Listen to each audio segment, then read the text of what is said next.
Computer organisation and architecture के इस lecture में मैं इलेक्ट्रॉनिक्स इंजीनियरिंग से रामकिरण शर्मा आप सभी का स्वागत करता हूं। आज हम लोग इस तीसरे लेक्चर में बात करेंगे सेमीकंडक्टर मेमोरी के बारे में।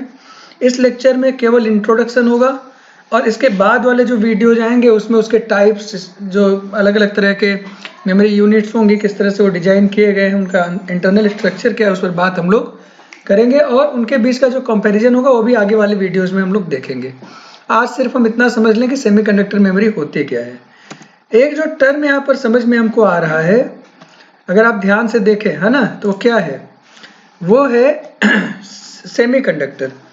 तो मेमोरी जो हमारा डिजाइन किया गया है ना, वो सेमीकंडक्टर का बना है, इसलिए इसको क्या बोल रहे हैं, सेमीकंडक्टर मेमोरी बोल रहे हैं। आप इसको ध्यान से और थोड़ा समझिए। पहले जो हमारी मेमोरी होती थी वो जैसे मैग्नेटिक टेप, है ना, मैग्नेटिक टेप या आपका मैग्नेटिक डिस्क। मैग्नेटिक डिस्क आपको याद होगा, वो बहुत पुराने समय में जो म्यूजिक बजाई जाती थी, है ना, उसमें यूज होता था मैग्नेटिक डिस्क। इसके अलावा और भी पुराने कुछ जो ओल्ड टेक्निक्स हुआ करते थे जिसमें आप डेटा को स्टोर करके रखते थे। लेकिन अभी के समय में आप देखिए, जो भी मेमोरी यूनिट्स हैं, है ना, वो सारी मेमोरी यूनिट्स आपके सेमीकंडक्टर मटेरियल से बनते हैं, कुछ बीजेटी की सहायता से बनते हैं और कुछ मॉसफेट की सहायता से बनते हैं, है ना। अभी तो पूरा का पूरा अगर आप ध्यान से देखें तो जो मॉसफेट का पावर कंजम्पशन काफ़ी कम है, नॉइज काफ़ी कम है, इसकी वजह से मॉसफेट्स को ही सेमीकंडक्टर मटेरियल में ज़्यादा यूज किया जा रहा है मेमोरी कंस्ट्रक्शन में। जितने भी डिजिटल डिवाइसेज हैं वो सारी किससे बनती हैं, लॉजिक गेट से बनती हैं। किससे बनती हैं, लॉजिक गेट से। और जो लॉजिक गेट्स हैं हमारे, वो किससे बनते हैं, वो आपके मॉसफेट या बीजेटी से बनते हैं। मतलब हम सीधे सीधे ये कह सकते हैं कि जो हमारे डिजिटल कंपोनेंट्स हैं वो मॉसफेट की सहायता से बनाए जाते हैं। इतनी बात समझ में आ रही है।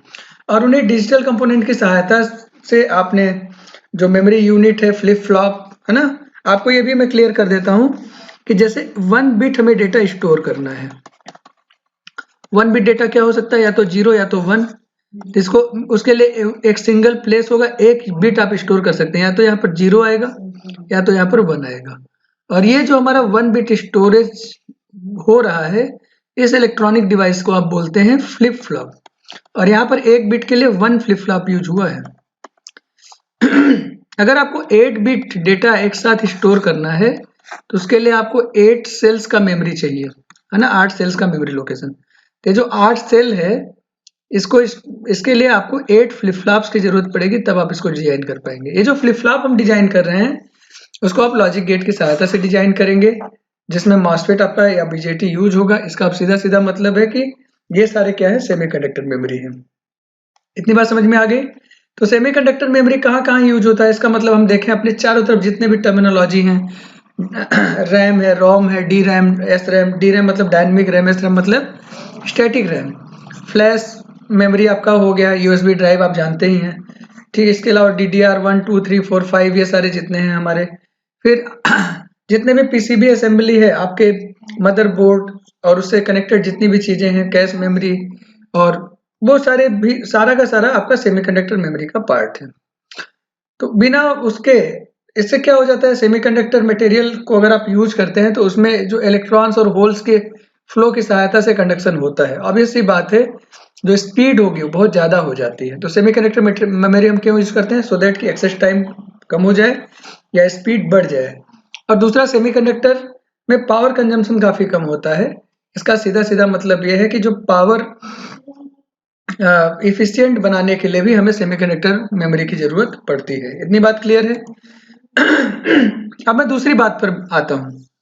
अगर हम सेमीकंडक्टर मेमोरी के साइज को बढ़ाना चाहें, साइज का मतलब क्या है, आप ध्यान से समझिए। एक होता है उसका स्पेस और एक होता है उसका साइज। साइज का मतलब क्रॉस सेक्शनल एरिया आप कह लीजिए, है ना।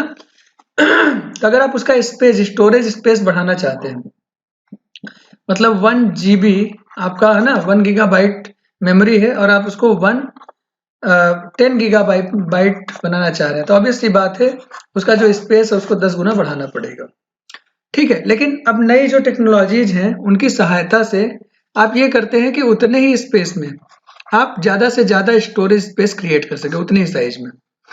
ऑब्वियस बात है ना, क्रॉस सेक्शनल एरिया उतना ही रखें, या आपका पूरा जो मेमोरी यूनिट है उसका जो फिजिकल एरिया है उतना ही रखें, लेकिन उसके अंदर जो स्टोरेज है वो बढ़ जाए।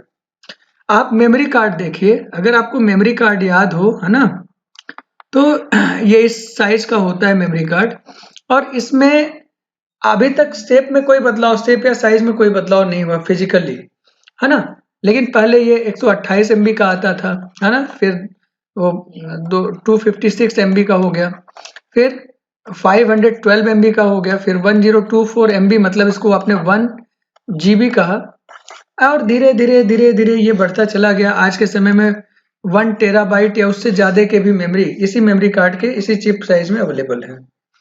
तो ये भी सेमीकंडक्टर मटेरियल में अलग अलग टेक्नोलॉजी को यूज करने की वजह से हुआ है। अब इनके एप्लीकेशंस देखें तो सेमीकंडक्टर में तो रोम है, रैम है, रैम में S RAM, D RAM, S RAM, D RAM, H D RAM, R D RAM भी होता है। इसके अलावा एफ रैम का नाम नहीं सुना होगा, ये आपका फेरो इलेक्ट्रिक रैम होता है। इसी तरह से एम रैम यूज होता है, जिसको आप मैग्नेटो रेजिस्टिव रैम बोलते हैं। ये दोनों और अलग टेक्नोलॉजी पर काम करते हैं। 1990 के आसपास इन सब का डेवलपमेंट हुआ था और काफ़ी इस पर काम हुआ। इससे काफ़ी परफॉर्मेंस में इन्हेंसमेंट हो जाता है। आज के समय में जो नए परफॉर्मेंस इन्हेंसमेंट में DDR1, 2, 3, 4, 5 ये सारे हमारे यूज ही हो रहे हैं, जो HD रैम का एक पार्ट है, ये सारे सेमीकंडक्टर में यूज होते हैं। तो हमें पढ़ना क्या है इसमें हमें पढ़ना है प्राइमरी मेमोरी और सेकेंडरी मेमोरी। प्राइमरी मेमोरी को मेन मेमोरी भी बोलते हैं, और इसको एक और नाम इंटरनल मेमोरी भी कहते हैं, क्योंकि वो इंटरनली CPU से डायरेक्टली एक्सेस किया जा सकता है। लेकिन secondary memory CPU directly access नहीं कर सकता, इसलिए CPU के लिए वो बाहर का है, इसलिए उसको बोलते हैं एक्सटर्नल मेमोरी, है ना। प्राइमरी मेमोरी को फिर दो भाग में डिवाइड करें तो रैम और रोम में कन्वर्ट कर सकते हैं। फिर रोम को भी और कई भाग में डिवाइड करेंगे तो भाई पी रोम है, ईपी रोम है, डबल ईपी रोम है, ये सारे के बारे में आगे बात करेंगे। मास्केबल रोम है। रैम को अगर देखें तो एस रैम स्टैटिक रैम है, जिससे कैश मेमोरी आपकी डिजाइन की जाती है, और नॉर्मल रैम आपकी डायनेमिक मेमोरी टेक्नोलॉजी पर काम करता है। डायनेमिक मेमोरी में 3 और तरह के थे। एक आपका रैम्बस डायनेमिक मेमोरी था, एक आपका सिंक्रोनस डायनेमिक मेमोरी हुआ करता था। सिंक्रोनस डायनेमिक मेमोरी में डबल डेटा रेट भी बाद में आया। ये जो डबल डेटा रेट है DDR, इसमें DDR1, 2, 3, 4 और आजकल 5 पर काम चल रहा है। कुछ इसमें आ भी गए हैं वर्जन, कुछ अभी आने बाकी हैं, इसलिए इसके बारे में बहुत डिटेल में बात नहीं करेंगे। हम लोग अपनी यूनिट में DDR1 से DDR4 तक पूरा फोकस रखेंगे।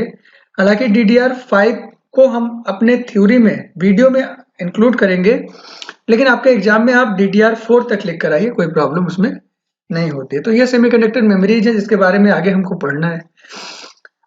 सेकेंडरी मेमोरी में आपका हार्ड ड्राइव डिस्क है ना। हार्ड ड्राइव डिस्क आपका आप देखेंगे तो जो आपके कंप्यूटर में जहाँ पर आप बहुत लार्ज अमाउंट का डेटा स्टोर करते हैं, जिसमें आप कई भाग में उसको सेगमेंट कर देते हैं। तो सी ड्राइव में मान लीजिए आपने OS को फॉर्मेट किया या इंस्टॉल किया, D drive, E drive, F drive अपने पर्सनल डेटा को सेव करने के लिए आपने रखा है। ये पूरा जो है हार्डेस्ट ड्राइव है। आजकल SSD की भी बात होती है ना, सॉलिड स्टेट ड्राइव। ये और भी फास्ट मेमोरी होती है। ये स्टैटिक टेक्नोलॉजी पर बना है। ऑब्वियस सी बात है, स्टैटिक टेक्नोलॉजी पर जो भी बनेगा उस पर जो कास्ट होगी काफ़ी बढ़ जाएगी। जब हम स्टैटिक डायनेमिक रैम की बात करेंगे आगे, तो उसमें हम लोग देखेंगे कि एक्चुअली में ये क्या है ना। तो जो भी हमारा स्टैटिक टेक्नोलॉजी पर डिवाइस डिजाइन की गई है, उसका कॉस्ट नॉर्मल जो टेक्नोलॉजी से आप मेमोरी को डिजाइन कर रहे हैं उसकी अपेक्षा 6 गुना या 10 गुना ज़्यादा बढ़ जाती है। तो कैसे वो कॉस्ट बढ़ जाती है उस पर देखेंगे। लेकिन चूंकि इसकी कॉस्ट ज़्यादा होती है, तो आप ऑब्वियस सी बात है, अगर आप अफोर्डेबल वे में कंप्यूटर सिस्टम को परचेज करना चाहते हैं तो और SSD उसमें एज ए मेमोरी यूनिट लगा हुआ है, तो उसका जो जितना आप हार्ड डिस्क पहले यूज करते थे उससे काफ़ी कम अमाउंट में आपको SSD परचेज करना पड़ेगा।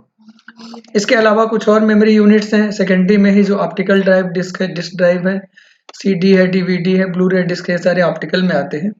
USB है, फ्लैश ड्राइव है, और इसमें जो आगे वाला अभी एक और आप इसमें ऐड कर सकते थे, जो कि जैसे आपका ये मैग्नेटिक टेप है और मैग्नेटिक आपका डिस्क है, ये सारे जितने हैं इसमें आप यूज कर सकते थे। तो इतने तरह के हमको पढ़ने हैं। आगे आने वाले जो वीडियोज होंगे उसमें हम इसको डिटेल में बात करेंगे इस पर, तो उसके लिए आप थोड़ा सा वेट कर लीजिए। चैनल को सब्सक्राइब करिए, बाकी लोगों से बोलिए चैनल को सब्सक्राइब करें, इसको पढ़ते रहिए। अगले वीडियो के साथ जल्दी ही हम लोग फिर मिलेंगे। तब तक के लिए आप सभी को नमस्कार।